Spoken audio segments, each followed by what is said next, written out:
तो 2-4 दिन पहले रिकॉर्डिंग वाली बात भी आई थी इसके अंदर। उस टाइम भी वहाँ के जेल के द्वारा बातचीत हुई थी, अपने गोलू पत्रकार करके है उसमें। अच्छा, एक मिनट मैं आपको 2 मिनट पीछे रोकना चाहता हूँ। सबसे पहले ये प्ले करते हैं। मिथिलेश गुप्ता है, मैं न्यूज 18 से हूँ। एक सोशल मीडिया पर कुछ ऑडियो वायरल हो रहा है और ये कहा जा रहा है कि आप गोविंद की लगातार सोनम से बातचीत हो रही थी और दूसरे जो आरोपी है उनकी भी, क्या सत्यता है इसकी? नहीं, इसमें अभी मतलब मेरी तो एक्चुअली अभी तक कोई बात नहीं हो पा रही है इस सब्जेक्ट में। बाकी ये जो भी ऑडियो वायरल हुआ है, आज तक ये मीडिया कर्मचारी भी मेरे को कभी दिखा नहीं है कि ये कहाँ से वायरल हो रहा, कैसे हो रहा। मतलब ये सरप्राइज है मेरे लिए भी। तो अभी तक तो मेरी बात तो नहीं हो पा रही है। आपकी अभी तक सोनम से एक बार भी बातचीत नहीं हुई जब से वो जेल में? नहीं, सोनम से बात नहीं हुई मेरी। सोनम से बात नहीं हुई। बाकी वहाँ पे जो एडवोकेट वगैरह जा रहे हैं और इसमें हो रहा है, तो वो मेरे पास रिपोर्ट आ जाती है वहाँ की कि एडवोकेट, क्या आपने एडवोकेट हायर करा? तो वो भी मैंने मेरी तरफ से मना कर रखा है कि कोई भी एडवोकेट पे को भी हमने अप्रूवल नहीं दिया है। तो वो दोनों चीजें मैंने स्टॉप कर रखी है। आपने सुना, ये गोविंद की आवाज़ थी। मैंने उससे उनसे पूछा कि क्या आपकी सोनम से बातचीत हुई थी। उन्होंने साफ मना कर दिया कि सोनम से कभी बातचीत नहीं हुई है, उन्होंने कभी बात नहीं किया जब से सोनम जेल गई है। देखिए ये तो पूरा खुल्लम झूठ बोल रहा है कि सोनम की बात गोविंद से नहीं हो रही है, गोविंद के माता पिता से नहीं हो रही है। तो सोनम के उसका दूसरा प्रेमी एक और इंदौर में रहता है क्या, उससे बातचीत कर रही है, जो कि जेल द्वारा मालूम पड़ा है। तो सोनम ने जो है सोनम के पिताजी का नाम लिखवाया है और सोनम ने गोविंद का नाम लिखवाया है, जो कि उनसे बातचीत चल रही है। इन दो से बातचीत नहीं हो रही कभी है। तो सोनम को या तो मुझे ऐसा लग रहा है तो मुख्य आरोपी जो उसमें छूट गया है, जो अभी तक हमको मोटिव मालूम नहीं पड़ा है, तो ये तो सोनम उससे बातचीत कर रही होगी, ये बोल सकते हम लोग। हालांकि पुलिस द्वारा जो है, पुलिस के पास में वहाँ पे सारे सबूत भी थे और सब चीज़ इनको मिली भी थी। उसके बाद जेल में जो है रिकॉर्ड मेंटेन भी होता है और जेल से ही बोला जा रहा है, तो हमारे पास सारा रिकॉर्ड मेंटेन है। और सोनम जो है घर में उसके माता पिता से गोविंद से बातचीत कर रही है और गोविंद का ही कहना बाद में निकलता है ये चीज़ें। तो मेरे से सोनम ने बात नहीं करी है, मैंने वकीलों को भी मना कर रखा है, मेरा वकीलों की फौज खड़ी हुई है। तो देखिए इसमें आज राजा को इंसाफ दिलाने के लिए कोई एक वकील खड़ा सामने नहीं आ रहा हमारे आज, और सोनम को छुड़ाने के लिए इतने वकील सामने आ रहे हैं। तो मतलब हम यार जान सकते हैं, आप भी जान सकते हो, तो एक इंसान को न्याय दिलाने के लिए एक वकील नहीं खड़ा हो रहा है और आरोपी छुड़ाने के लिए इतने वकील खड़ा हो रहा है। तो पैसे की पावर में दम है, पैसा है, पावर में दम उनकी है। तो उसी की वजह से इसमें जो है अभी गोविंद बोलता है तो मेरे पास में वकीलों की लाइन लगी है, मेरे वकील को मना कर रखा मैंने, सबको मना कर रखा तूने कभी है। तो राज खुशबा के लिए वकील क्या था, क्या सोनम के लिए वकील कहाँ से करा हो तुम लोगों ने? तो कहीं ना कहीं गोविंद जो है इसमें बहुत बड़ा गेम खेल रहा है और बहुत शरीफ बन के दिखा रहा है मीडिया में, मीडिया टाइम चल रहा है, वो पल पल पे बयान चेंज कर रहा है। तो कहीं ना कहीं मुझे ऐसा लग रहा है तो गोविंद इसे जानता है। तो पहले के पीछे जो आरोपी जो छूटेंगे, जिनने काम कम करा है, आरोप में कम साथी कम थे, तो एक एक छूटेंगे तो सोनम को कहीं ना कहीं उसको फायदा मिलेगा, इसलिए इन लोगों को साथ दे रहा हुआ आज भी। कौन करा रहा जमानत? देखिए मुझे तो ये भी लगता है तो गोविंद ने भी इसमें सहयोग करा होगा सिलोम जेम्स की जमानत के टाइम पे वकील से मिलकर।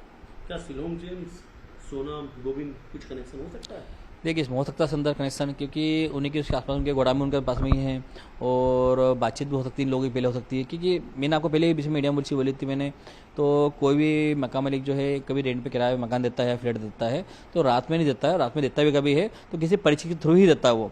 तो उसमें कहीं ना कहीं गोविंद और अपने के परिवार द्वारा है और सोनम का है, राज का, किसी न किसी का इन्वॉल्वमेंट उसमें पहले था। मतलब सिलोम जेम्स और ये लोग एक दूसरे को पहले से जानते हैं ऐसा? हाँ जानते होंगे, पहले से 100% जानते होंगे कि जान पहचान से ही फ्लैट मिलता है किराए पर। तो सोनम से भी पहचान हो सकती है सिलोम जेम्स की? हो सकती है। अब गोविंद कह रहा है मैं सोनम गोविंद को जानता नहीं, उसको सिलोम जेम्स से जानता नहीं हूँ मैं है, तो वो नहीं जानता, मान सकता है अपन है, सोनम जानती होगी, राज खुशबा जानता होगा उसको। तो कहीं ना कहीं इनकी पहचान होगी तो ही फ्लैट मिला है। आप एक काम करिए, आप अपने इंदौर शहर में कहीं भी एक फ्लैट लेने जाइए किराए पे, वो भी रात को, और आपको कोई भी फ्लैट मकान नहीं दिखता कभी है, तो आपसे सो जानकारी लेगा, आप कहाँ रहते हो, क्या करते हो, आप पहले क्या करते थे, कहाँ पे रहते थे, पहले जानकारी निकालता है, उसके बाद ही फ्लैट देता आगे किराए पे देता है। क्योंकि इन लोगों से ऐसा कुछ हुआ ही नहीं ना, इन्होंने तो पैसे लिए छोड़ दिया, ये तो उसका मकान लालची होगा। जैसे मकान ने कितने लोगों को फ्लैट पहले दिए होंगे, कितना बराबर छुपाए होंगे। आपको क्या लगा था कि सिलोम जेम्स से पकड़ाया है ये, तो सिलोम जेम्स को कितने साल की सजा हो सकती थी, क्या लग रहा था? देखिए हमको तो इसमें लग रहा था सिलोम जेम्स जो है कम से कम उसको 3 साल की सजा होना चाहिए थी, ये 1 साल का सजा होना चाहिए थे, हमें ये नहीं पता था। तो सिलोम जेम्स को जो है अभी मीडिया ट्रायल चल रहा है और अभी चालानरी पेश भी नहीं हुई है, जांच अधूरी है, इस बीच में जमानत मिल रही है। तो मतलब कहीं ना कहीं पुलिस की जांच में कमजोरी कहीं थी। लगता है कि इन्वेस्टिगेशन को कहीं ना कहीं डाइवर्ट करने की कोशिश किया गया, कोई पैसे के दम पर या कोई और ताकत के दम पर ऐसा? देखिए, पैसे की धमकी तो मैं कुछ बात बोल सकता नहीं हूँ मैं, और ना ही मैं किसी और बुला सकता हूँ मैं। तो किसी ने पैसा लिया होगा, पैसा नहीं लिया होगा, मुझे इसको कोई आइडिया नहीं है। और हाँ, ये बोल सकता हूँ जरूर मैं, तो पुलिस की जांच में कहीं ना कहीं उसमें कमी रह गई है, जो उसका फायदा ये लोग उठा रहा है। क्या चाहते हैं आप इसमें आगे का क्या एक्शन है? नहीं देखिए, इसमें कभी आगे ऐसे चलता रहा, कभी जैसे 3 आरोपी छूटे हैं, ऐसे करते करते ये 5 आरोपी जो अंदर बंद है, ये सभी आरोपी कभी इस प्रकार से छूट गए कभी, और मेरे भाई को इंसाफ नहीं मिला कभी। तो हम लोग मेघालय सरकार से भी और मेघालय सीएम साहब से भी एक निवेदन करता हूँ मैं, तो इन आरोपियों को भी आगे इस प्रकार से छोड़ा गया कभी, तो हम लोग जो है मेरे अपने पूरे परिवार समेत, मेरे बच्चे, मेरी वाइफ, मम्मी पापा, मेरा भाई, भैया की वाइफ और उनके बच्चे, हम सभी जने जो है आत्महत्या कर लेंगे, मर जाएंगे। आप बहुत बड़ी बात कह रहे हैं, आपने बहुत बड़ी बात कही है अभी। देखिए ना, आप अपने इतना कुछ होने के बाद भी कभी इंसाफ नहीं मिलता कभी, तो फिर रो रहे हैं विपिन भाई आज आप? देखिए ना, फिर मैं इतना कुछ होना, अभी न्याय नहीं मिल पा रहा कभी है, तो हम लोग कहाँ जाएंगे फिर? आज दर्द मिला है आपको, जमानत जैसे आपको पता चला कि नहीं जमानत मिल गई, आप टूट रहे हैं, आपको लग रहा है कि आपकी उम्मीदें टूट रही हैं? देखिए ना, अब हम लोग जिस प्रकार से हमको न्यायपालिका पर हमको भरोसा था, तो न्यायपालिका द्वारा जो है हमारे भाई को इंसाफ मिलेगा इस अंदर, और शिलोंग हाई कोर्ट से भी और अपने शिलोंग पुलिस से भी हमें बहुत उम्मीद थी, हमारी वहाँ के वकील साहब से सभी से हमको उम्मीद थी इस अंदर, तो हमारे भाई को जो है इंसाफ मिलेगा इस अंदर, और हम सब लोग हमारे साथ खड़े रहेंगे। मेघालय पुलिस, मेघालय सरकार, हम सभी से बहुत उम्मीद करके बैठे होते हैं, तो इन आरोपियों को जो है कड़ी से कड़ी सजा मिलेगी इनको, और इनको फांसी पर चढ़ाया जाएगा, जो कि इतना सब कुछ होने के बाद भी इसमें ऐसा कुछ नहीं हुआ है। और इस सब में जो है आरोपी को मुश्किल से 1 महीने के अंदर जमानत मिल रही कभी है, तो कहीं ना कहीं देखिए हम लोग तो हार गए। लग रहा है कि अब आप लोग कहीं ना कहीं से उम्मीद टूट रही है इन जमानत के साथ? टूट रही है, बहुत पूरी टूट रही है, क्योंकि हमें लग रहा है कहीं ना कहीं हो सकता है, तो 3 लोग छूटे 1 महीने के अंदर कभी, तो आगे आरोपी छूट सकते हैं। पैसे के दम पे सब कुछ हो रहा है जी इनके साथ में।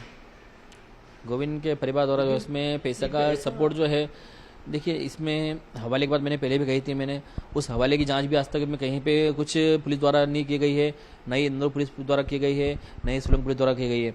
अब सोनम के परिवार द्वारा जो इसमें जो हवाले का पैसा आ रहा था इनके पास में, उसकी जांच आज तक क्यों नहीं करी? आज तक इन लोगों ने अपने हवाले की जांच क्यों नहीं करी अभी तक इनका इतना पैसा हवाले का पैसा आया है।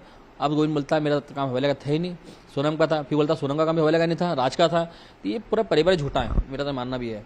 तो इसमें हवाले की जांच होना चाहिए, और मैं तो कहता हूँ मुझे कहीं से ऐसा मालूम पड़ता है कभी, तो हवाले की जांच के लिए कहाँ अपील करना पड़ेगी, तो मैं वहाँ भी अपील करूँगा मैं इनके लोगों की, तो इनकी जाँच करी जाए हवाले के पैसे की पूरी। ईडी जाँच इनकी पर होना चाहिए हवाले के पैसे की, क्योंकि हवाले का जो काम इतना कुछ काम होने के बाद भी हवाले का आपका मानना है कि